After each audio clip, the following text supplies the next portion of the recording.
Assalamualaikum warahmatullahi wabarakatuh. Teman-teman sekalian, para ulama mengajarkan kepada kita bahwa salah satu cara kita menjaga ibadah puasa kita itu adalah dengan menjaga pandangan mata. Karena pandangan mata itu akan mempengaruhi pahala ibadah puasa kita. Puasa kita bisa bernilai kebaikan, bisa juga bernilai kesia-siaan, tergantung dengan apa yang kita lihat di siang hari. Makanya hari ini saya pengen ngajak kita untuk mentadaburi satu firman Allah di dalam surat An-Nur ayat 30 tentang menjaga pandangan atau ghaddul basar. Allah berfirman, "Katakanlah kepada laki-laki yang beriman, hendaklah mereka menahan pandangannya dan memelihara kemaluannya. Yang demikian itu adalah lebih suci bagi mereka. Sesungguhnya Allah mengetahui apa yang mereka kerjakan."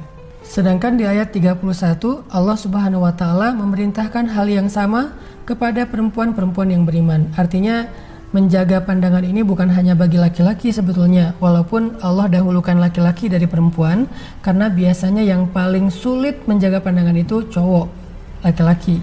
Tetapi juga perempuan disuruh menundukkan pandangan, menjaga pandangan karena itu bisa menjadi penggugur pahala ibadah, terutama ibadah puasanya. Dalam konteks zaman sekarang, mungkin menjaga pandangan, apalagi kita sekarang lagi dalam kondisi stay at home, di rumah aja, bukan lagi soal melihat apa yang di luar, kayak di mall, di tempat hiburan, atau di jalan, tapi di sosial media. Karena kita mudah sekali mengakses di rumah, ngapain lagi kalau nggak kita mengakses internet. Kita akan lihat YouTube, kita akan lihat di Instagram, kita akan lihat foto-foto yang di broadcast teman-teman di grup, dan segala macam, atau sekedar kayak video call atau apapun. Nah artinya itu juga termasuk di antara pandangan-pandangan yang harus diperhatikan. Walaupun bentuknya cuma foto atau video, bukan langsung sama, karena fitnahnya sama. Sehingga kalau misalnya kita nggak hati-hati dalam melihat postingan orang di sosial media, terutama postingan-postingan yang vulgar, maka tanpa kita sadari hari itu pahala puasa kita tuh sampai habis. Sampai Nabi mengatakan betapa banyak orang yang berpuasa tapi dia nggak dapat apa-apa dari puasanya kecuali lapar dan haus. Kan rugi banget ya, udah capek-capek lapar dan haus tapi nggak dapat pahala apa-apa gitu. Ini gara-gara kita tidak menjaga pandangan. Dan Allah katakan di dalam ayat itu, "Dzalika azka lahum." Itu lebih suci bagi mereka. Apa maksudnya? Di sini ada kalimat azka, tazkiyatun nafs. Ternyata menjaga pandangan itu juga bisa membersihkan hati. Menjaga pandangan itu bisa membersihkan jiwa. Sehingga kalau kita ngerasa kayak gampang baper, kita ngerasa kayak ada penyakit hati, susah untuk lupain kesalahan orang, gak bisa ngelupain mantan. Salah satu caranya adalah jaga pandangan, jangan kepo. Sehingga ketika kita kepo, maka kita hatinya jadi kotor. Mikirin dia sama yang baru, mikirin dia udah jadian lagi sama yang lain, segala macam ya. Akhirnya gak azka, gak suci, gak bersih hati kita.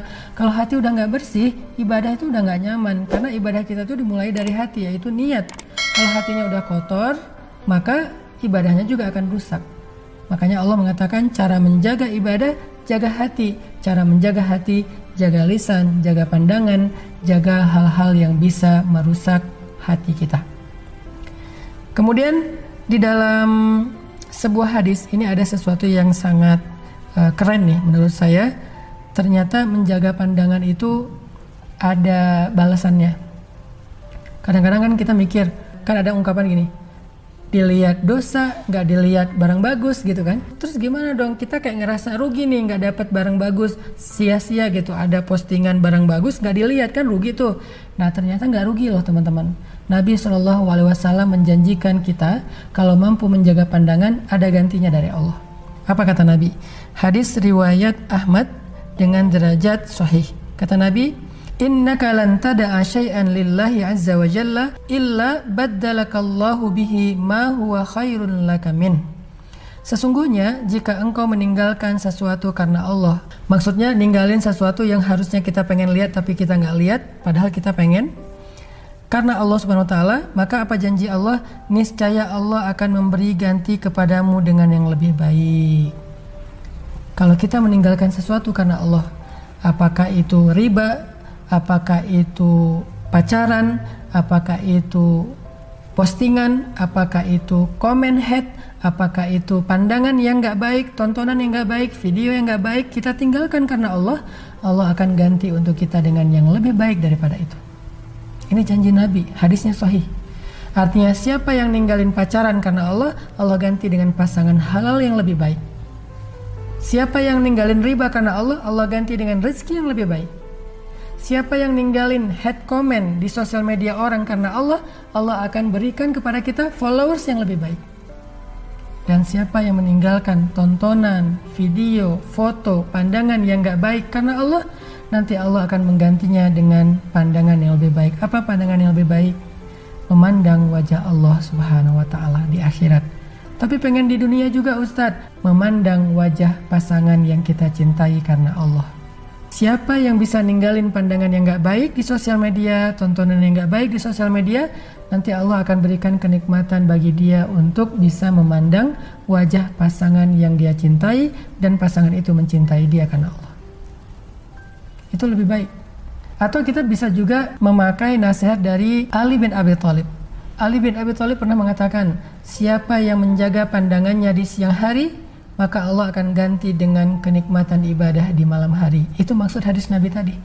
Siapa yang meninggalkan sesuatu karena Allah, Allah ganti dengan yang lebih baik. Siapa yang meninggalkan tontonan dan pandangan yang gak baik karena Allah di siang hari, nanti Allah akan berikan kenikmatan ibadah di malam hari. Tahajudnya nyaman, tilawahnya nyaman, tarawehnya nyaman, doa dan istighfarnya nyaman sepanjang malam. Dan itu lebih baik daripada dia menghabiskan waktu dengan tontonan-tontonan yang kurang bermanfaat.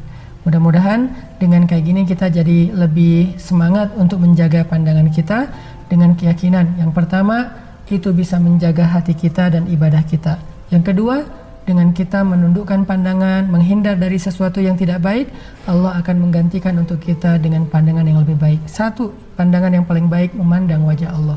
2, memandang pasangan kita yang kita cintai karena Allah. Yang ketiga, Allah ganti dengan kenikmatan ibadah di waktu-waktu yang lain. Barakallahu fiikum.